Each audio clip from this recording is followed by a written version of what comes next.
Alright, in this section we're going to talk about relation. A relation is a set of ordered pairs. And you can see it's in the x and y form. So you have a parenthesis, you have a number, say 2, and then comma, and maybe -3. So this would be your x value, this would be your y value. This represents the horizontal, which way you go, left or right, and this is the vertical, up and down. Now the x value is also called the domain. The y value is called the range. So when we say what are the domain of the function or the relation or the points, you take the x values. That's the domain.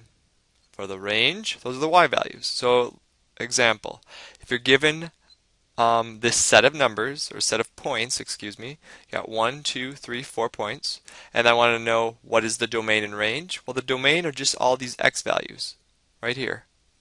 Every x value is a domain. So I'd list them. I put a little curly brace there, and I list them in order. Let's see here. What's the smallest one? -3, comma, 1, 2, and 5.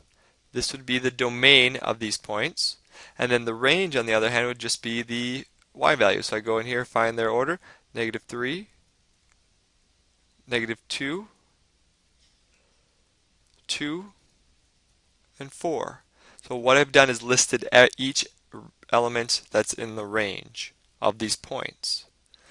Now the next question down here says determine the maximum and minimum, excuse me, I can say it, of the x values and then of the y values. Well, if you put them in order here, you can see the minimum of the domain of the x values and the maximum, the minimum, and the maximum. So if I just move down a little bit, here it is. The minimum is -3, max is 5, minimum is -3, max is 4, right? Okay, pretty easy.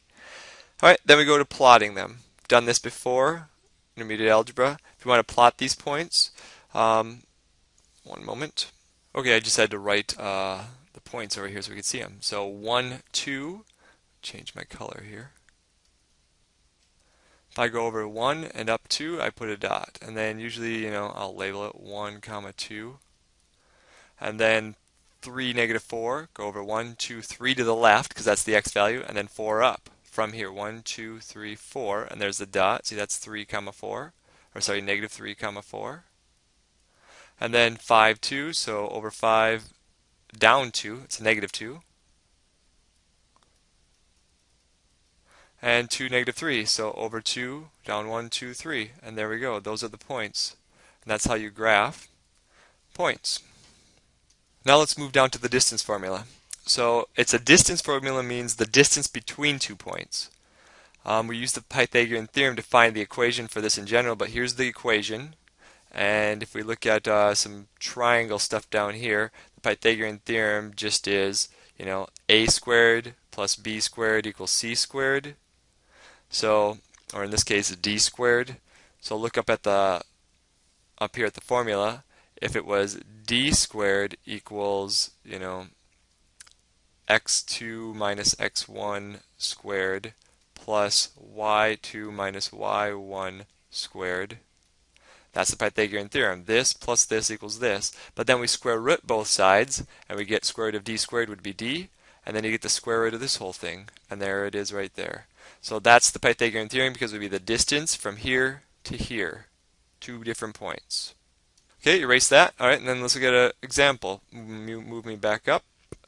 Find the distance between these 2 points. Well, here's the distance formula. You just plug it in. You go d equals the square root of the x2. x2 just means the second x value. So let's say, I don't know, let's say this is x sub 1 and this is y sub 1. This would be x sub 2 and y sub 2. See, this is 0.1, 0.2. So the second x value, -5, minus the first x value, -3. Okay, and then we're going to square that. Then plus the second y value. So I have to start over here, -2, and then subtract 1 from it. Square it. It doesn't matter which one's x1 and x2. If this was x2 and y2, this could be x1 and y1. It doesn't matter. You just got to stick with an order once you label them. All right, -5 minus a -3 is -5 plus 3. So that would be -2 squared. This would be -3 squared.